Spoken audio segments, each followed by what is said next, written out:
አስቡት $15 በቀን አገኛለሁ ብላችሁ እንደዚህ እየጮኻችሁ ስትወጡ።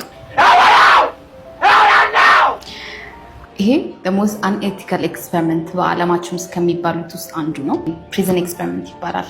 ስታንፈርድ ፕሪዝን ኤክስፐሪመንት እና ዋና ኤክስፐሪመንቱ ያሳየው ነገር ምንድነው? ሰዎች እኔ ጥሩ ነኝ፣ እኔ እንደዚህ ነገር አላደርግም፣ እንዴት ነው ሰው እንደዚህ ሊያደርግ የሚችለው የሚባል ነገር ማለት እንደማይችሉ የሚያሳየው። ለምን? ምንም ሰው ክፉ ጥሩ የመሆን ቻንስ አለው ጊዜና ሰርከምስታንሱ ከተመቻቸለት ማለት ነው። እና ኤክስፐሪመንቱን በአጭሩ ስነግራችሁ 12 ተማሪዎች ይወስዳሉ።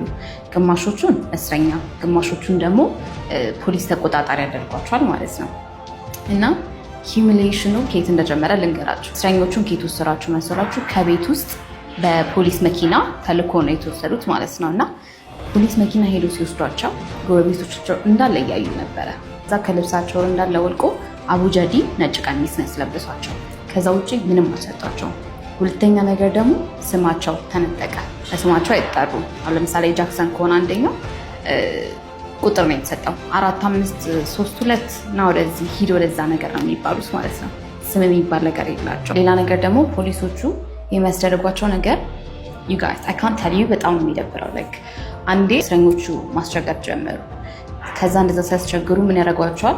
ልብሳቸውን ሙሉ ያስወልቋቸውን ሁለቱን ወንዶቹን አንድ ላይ ያስሯቸዋል።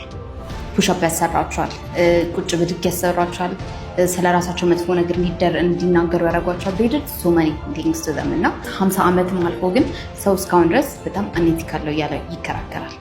እናንተስ ምን ብላችሁ ታስባላችሁ? do you think it's unethical ወይስ የምርም የሰውን ማንነት ያሳየው ብላችሁ ታስባላችሁ?